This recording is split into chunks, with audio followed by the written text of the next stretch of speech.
திண்டுக்கல் மாவட்டம் கொடைக்கானல் மலைப்பகுதிகளில் நகர மற்றும் கிராம பள்ளி மாணவ மாணவியர்களை இளம் இயற்கை செயல்பாட்டாளர்களாக கோடை சர்வதேச பள்ளியின் சுற்றுச்சூழல் பிரிவு உருவாக்கியது. அதில் தொடர்ந்து பங்கேற்று சுற்றுச்சூழல் ஆர்வம் மிகுந்த நபராக உருவாகிய சிவாத்மிகா என்ற பள்ளி மாணவி தனது சொந்த கிராமமான பல்லங்கி கிராமத்தின் ஓடைகளில் ஊராட்சி நிர்வாகமே கொண்டு வந்து கொட்டும் குப்பைகளால் கவலையடைந்து அதனை குறும்படமாக உருவாக்கி சமூக வலைதளங்களிலும் இணையத்திலும் பதிவேற்றியுள்ளார். கொடைக்கானல் மலைப்பகுதிகளுக்கான பல்வேறு சமூக வலைதளங்களில் இவரது குறும்படம் மிகவும் பேசுபொருளாக மாறி அவருக்கு ஆதரவு பெருகி வருகிறது. அவர் பதிவிட்ட குறும்படத்தின் தாக்கத்தால் விரைவில் பல்லங்கி கிராம ஓடைகளில் உள்ள குப்பைகள் அகற்றப்படும் என அரசு தரப்பிலும் உறுதியளிக்கப்பட்டுள்ளது. மலைப்பகுதிகளில் நிகழும் இதுபோன்ற சுற்றுச்சூழல் சீர்கேடுகளை வெளிக்கொண்டு வருவதற்கு அடுத்த தலைமுறையினர் இதுபோன்று உருவாகியுள்ளனர் என்பதை எண்ணும்போது மனம் மகிழ்கிறது என்று பொதுமக்கள் தெரிவிக்கின்றனர். எனக்கு எங்க ஊரை ரொம்ப பிடிக்கும். நிறைய மலைகள், சோலை காடுகள், சோலை புல்வெளிகள், விவசாய நிலங்கள், அதனால எனக்கு எங்க ஊரை ரொம்ப பிடிக்கும்.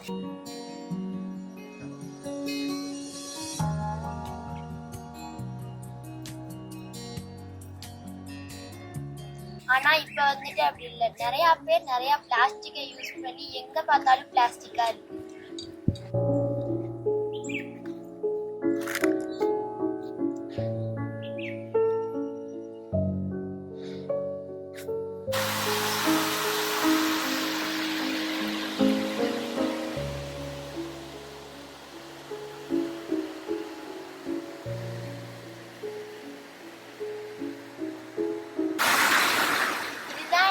பல்லங்கி, இது வந்து இந்த ஆறுக்கு பேரு அணைக்கட்டுன்னு. இது வந்து பழனியில இருக்க மக்களுக்கு குடி தண்ணீரா போகுது. ஆனா எங்க ஊர்ல ஒரு பிரச்சனை. அது என்னன்னா, பிளாஸ்டிக்கு, கோழிக்கழிவு இருக்கு எல்லாத்தையும் இந்த இடத்துல கொட்டுறாங்க. அது மக்களுக்கு பிரச்சனையா இருக்கு. இந்த சைடு நடக்கிறவங்களுக்கும் காய்ச்சல் வருது, நிறைய தலைவலி, இருமெல்லாம் வருது. வாங்க அதை போய் உங்கள்கிட்ட காமிக்கிறேன்.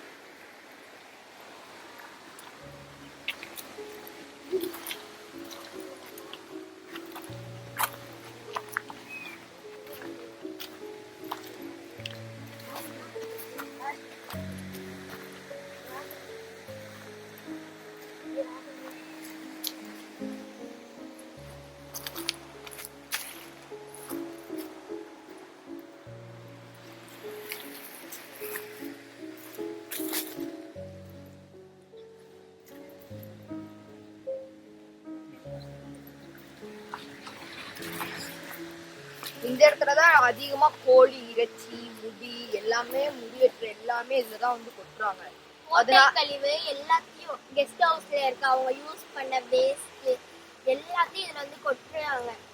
இதனால பழனி மக்களுக்கு குடிதண்ணி பாதிப்பு அதுல இருக்க பிளாஸ்டிக் கேன்ஸ் எல்லாமே பழுவடைஞ்சு போய் அவங்களுக்கு காய்ச்சல், ஏதாச்சும் தீராத நோய் அந்த மாதிரிலாம் வந்துருக்கு. இவங்க நைட்ல மதுவரிக்கு அப்புறம் அந்த தண்ணியிலே அப்படியே போட்டுட்டு போயிடுறாங்க.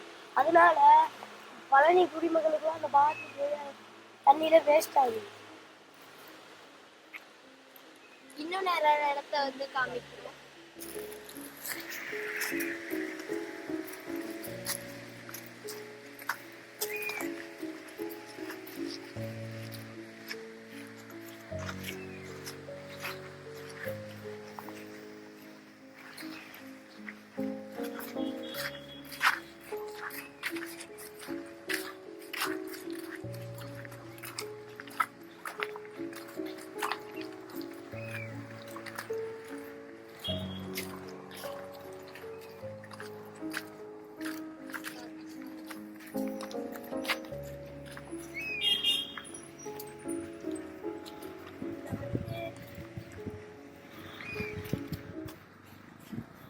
கவர்மெண்ட்ல இருக்கவங்க அங்க ஊர்ல இருக்க குப்பையெல்லாம் எடுத்துட்டு ஊருக்கு ஒதுக்குப்புறமா இருக்க இடத்துல இந்த ஆறு பக்கத்துல கொட்டிடுறாங்க. இந்த குப்பையெல்லாம் எங்க ஊர் மக்கள் தான் போடுறாங்க. இது மழை வந்துருச்சுன்னா இந்த குப்பையெல்லாம் அடிச்சுட்டு அந்த ஆறுக்கு போயிடுது. அந்த ஆறுல இருக்க தண்ணி தான் பழனி மக்களுக்கு குடி தண்ணீரா இருக்கு. அதுக்கு இடையில ஒரு 2-3 கிராமம் இருக்கு, அவங்களும் இந்த தண்ணியை தான் குடிக்கிறாங்க. இந்த தண்ணி போய் கலந்ததுனால கோழி இறைச்சி, முடி வெட்டி போட்ட முடிகள், அடுத்து ஹோட்டல் கழிவுகள் எல்லாமே இதில் தான் போடுறாங்க. அதனால வந்து இந்த மலையில அடிச்சு போற தண்ணி வந்து பழனி மக்களுக்கு ரொம்ப பாதிப்பா இருக்கு. இங்க ஒரு கோவில் இருக்கு. இங்க திருவிழா நடக்கிறப்ப இந்த குப்பைனால வாரனால எல்லாருக்கும் பிடிச்சிட்டா போவாங்க.